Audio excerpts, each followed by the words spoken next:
Hur lång tid tar det innan kroppen svarar på diet för dig? Vad jag helst undrar mig som cheat meal och vad jag ligger på för kalorier nu i början. Det är svinbra. Odlade på Söderslätt i Skåne. Shoutout till er. Senast jag köpte det här så fick jag typ en kommentar med så här: Lomander, så trött får man bli liksom. Jag lovar dig en favorit. Kan vi inte plocka med den? Jag ska inte äta den, jag skojar med dig. Ja, okej. Du får ta med den hem till dig och Lilly.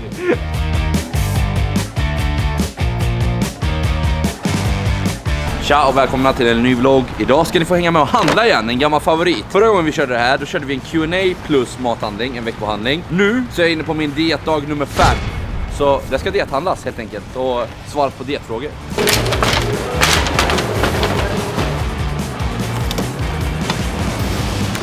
Förra videon med namnet Grocery Shopping plus Q&A, den var inspelad mitt under rådande off-season. Nu är jag alltså som sagt 5 dagar in på diet och jag har fått en superbra start. Jag släppte typ 2 kilo vatten första 2 dagarna. Det känns underbart. Och innan vi nu börjar prata om det här med dieter, för det är ju ett ganska känsligt ämne ändå, trots allt, så vill jag ändå säga så här: om du är ung, om du går i skolan och hela den här faderullan, håll inte på diet och sånt, utan träna hårt och bygg muskler istället. Snälla, jag ber dig. Om det är något jag själv har lärt mig som jag borde tagit till godo på tidigare, så hade det varit att faktiskt anamma det här med off-season mycket bättre tidigare. För det var väldigt mycket så här, men man ska vara snygg på sommaren, men man ska dieta en gång om året. Det är liksom blaj, utan det är bättre att du gör det mer sällan och sen hittar en mer hälsosam livsstil. Typ som Denise eller Anna Stålnacke, och då är jag ett dåligt exempel, för jag går upp som en sol och ner som en pannkaka. 2 gurkor, bara för, jag vet inte, smakens skull. Finns svenska tomater. Det är bra. Det är ju det jag helst vill köpa liksom. Svenska grejer. Det är svinbra. Odlade på Söderslätt i Skåne. Shoutout till er. I samma veva som vi ska plocka lite fast potatis så kan vi också köra första frågan. Hur lång tid tar det innan kroppen svarar på diet för dig? Och svaret är ju då att i början går det ju väldigt fort, för att då släpper du vatten och hela den här faderullan. Sen så brukar jag komma in i ett segare skede när man tappar lite tryck och sånt, eftersom du ligger på kaloriunderskott. Men jag skulle säga att 1-2 månader i alla fall så har jag en bra tydlig skillnad i typ ansikte och sånt också.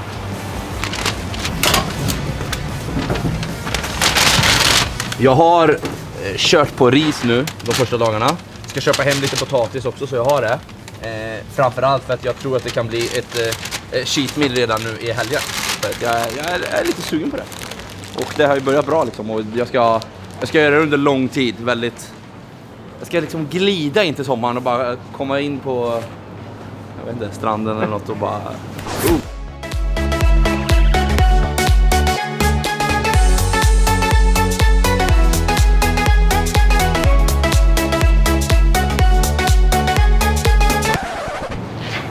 plocka på lite bananer också. Det ska fortfarande ner i shaken i början på dieten. Och nästa fråga, den är 2-delad. Det är vad jag helst undrar mig som cheat meal och vad jag ligger på för kalorier nu i början. Och jag har lagt mig kring 2,8 för att jag tycker att det är bekvämt. Jag skulle kanske kunna lagt mig på 3000 också, men jag känner ändå att 2,8 det är en bra start. Och så får vi se när det blir en sänkning. Och cheat meal, nej men alltså svensk kött och potatis. Men om Karre är hemma hos mig, då är det typ hemmagjord pizza och sånt, det är också gott. Kycklingtacos är gott. Vad finns det mer? Hamburgare. Ja, Jag får inte glömma det. Hur kan jag glömma? Ja, det finns för mycket bra helt enkelt. Men tills dess så blir det bananer. Och för att förtydliga det här då, så att om jag lägger mig på 2,8 nu per dag och ligger på det, säg 6 dagar i veckan. Sen har jag en dag när jag ligger högre, då får jag ett högre snitt. Så då dietar jag ju på högre än 2,8. Och det är väl därför så här cheat days och sånt är, alltså vill man inte klippa ut det sociala livet helt och hållet och ska man inte tävla, då tycker jag att man kan ha det, för att det är nice att känna sig levande. Men om det är så att du ska komma i riktigt bra form, då får du helt enkelt bara undvika det. Och det är inte så kul. Men det kan vara värt det.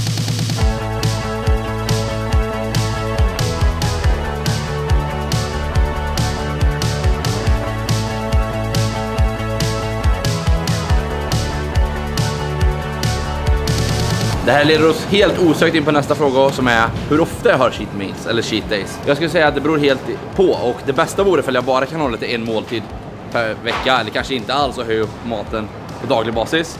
Men det är tråkigt och jag vill ha kvar mitt sociala liv. Det är betydligt tuffare nu att dieta med familj och hela den här biten än vad det var när man var själv och singel i Göteborg liksom. Det är så här, då var det lätt, för då hade man ändå tråkigt hela tiden. Då kunde man bara sitta och spela tv-spel liksom och dricka vatten.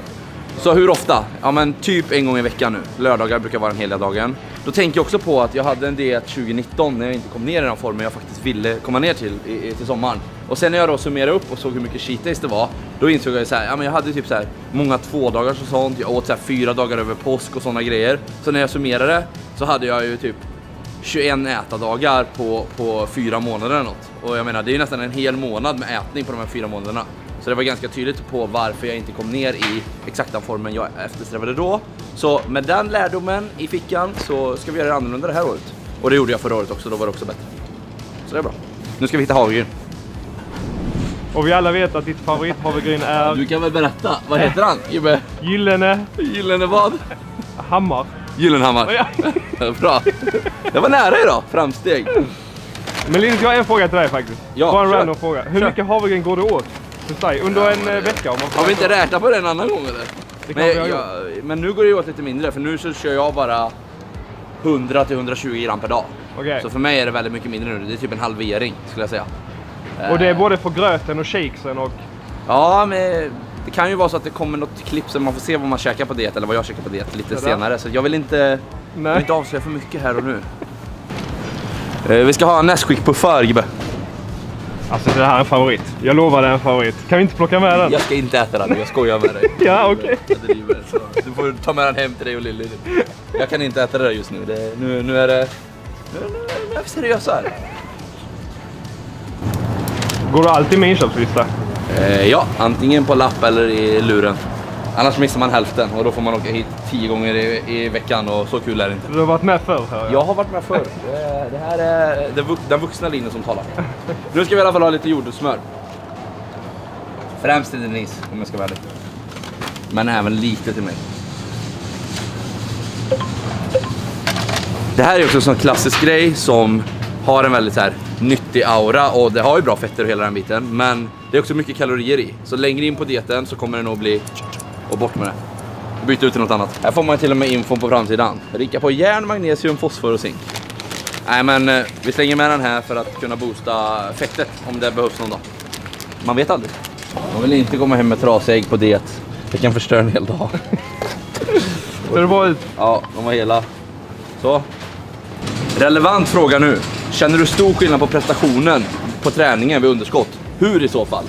Och den största skillnaden skulle jag säga är att om jag missar en måltid eller om jag hamnar lite snett i schemat, om jag missar en timme eller så känner jag av det mycket tydligare på passet än vad jag gör om jag har en energiladdad kropp på off-season som dag ut och dag in liksom pumpas med havregryn, ris och men även godis och sånt liksom. Så det är klart att det blir skillnad på prestationen då. Det gäller att tajma mycket bättre nu för att kunna få pump och styrka och sitta på rätt plats. Så att, ja, enkelt svar på enkel fråga.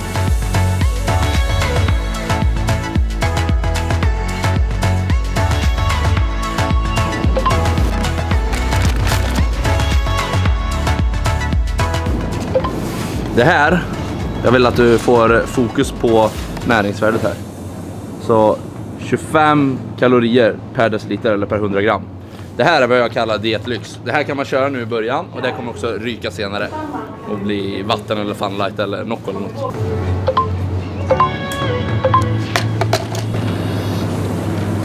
Klara i mejeriavdelningen och nu ska jag ge mig på en norsk fråga.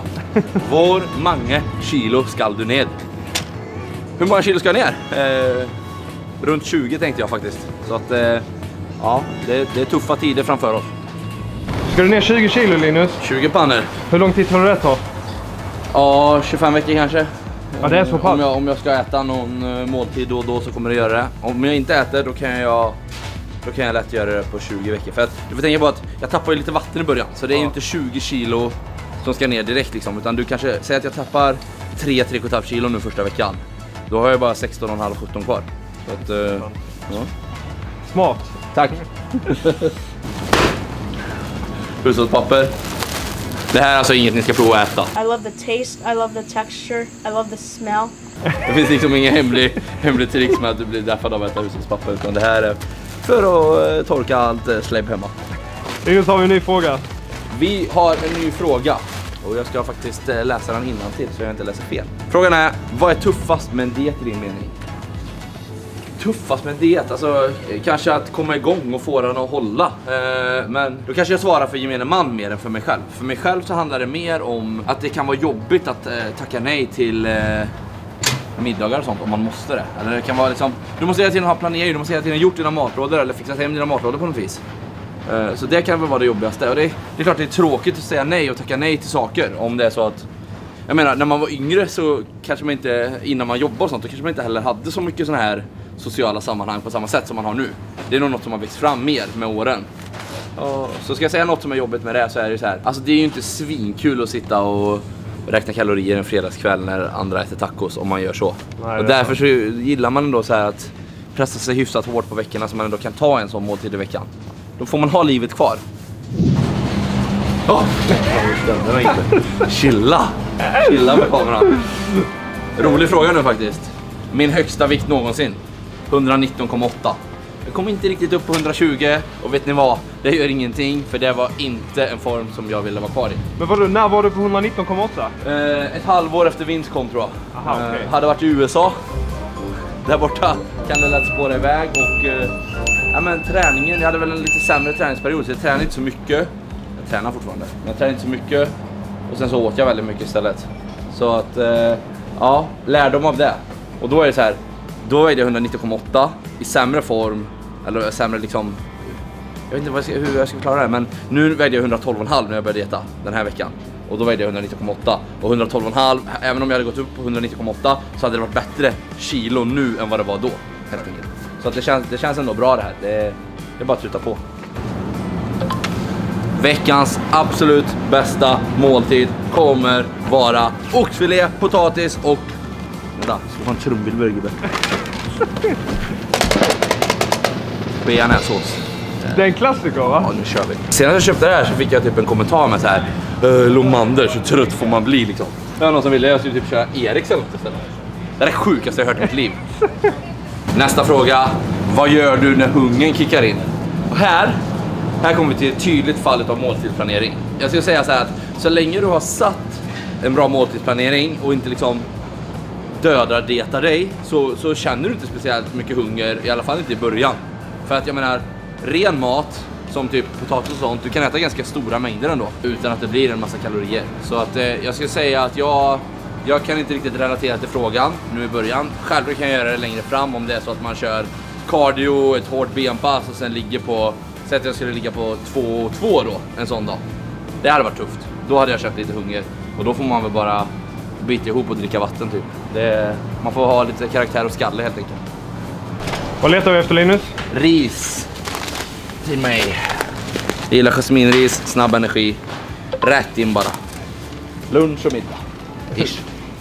Alltså, egentligen så skulle jag vilja köpa en olivolja till också. Men jag har redan 2 hemma. Men jag gillar att ha olika för jag tycker att de smakar så olika. Och det är en av mina bästa vänner nu under diet. För jag kör typ på maten. Jag steker lite i det och så vidare. Men alltså Denise... Nej, men 5 olivoljor, det är ju jätterimligt. Och 3 tandkrämer och 11 000 topsar. För att det går ju åt. Någon gång. Om jag kommer hem med mer. För att hon vet ju att det finns. Och ser hon då att jag kommer hem och packar upp det, då är det bara... Ja, ni fattar. Boysen här inne, ni fattar. Ni med förhållanden, ni förstår. Det är inte lätt att vara man 2021. Jag fastnar här, jag vet inte varför. Jag tyckte kruffin, det så... Alltså hur kan man undvika det här? Det är vad? Bageriet Kringland, de här var fina. Den här har jag också tänkt här att jag skulle prova. Men det här har jag inte hunnit under off-season. Jag läser lite på näringsvärdena. Oj, han väger alltså. Han väger. Fikat börjar här. Okej, 750 gram är han. 490 per 100.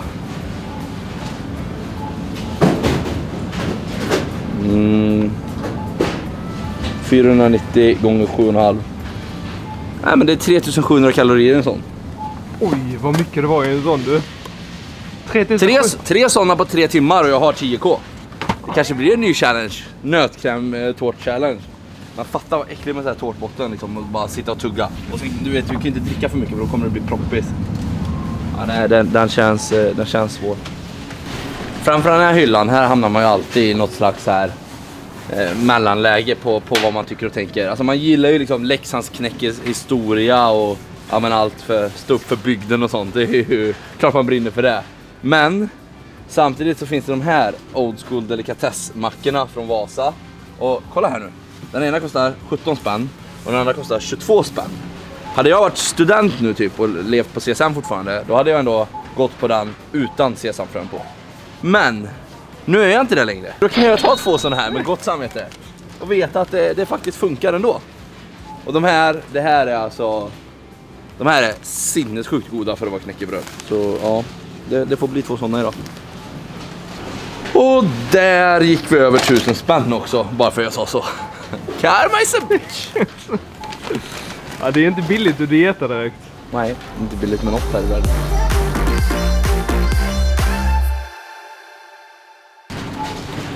För en första gångare, något speciellt man ska tänka på. Men använd skydd.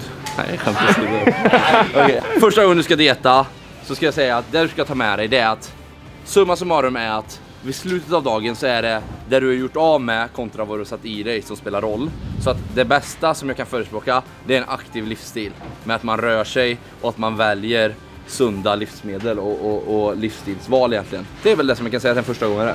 Och sen försöka att ge det lite tid och försöka arbeta in det. Det tar lite tid att skapa en rutin, att forma det till någon slags vardag. Och ja, där tycker jag också det är bra då med lördagen som kan komma in och bryta av. Så kanske du kan äta något godare då, kanske en annan frukost. Sen kommer du in i det igen och så kör du veckan ut och sen så kommer lördagen. Då känns det lite lättare. Nice. Svenska blåbär. Som hittar. 2 för 50. Vad är det barn? Det går åt. Den går åt. Nu när det är gröt på menyn igen. Då. Ska jag lägga dem? Jag vill inte paja något.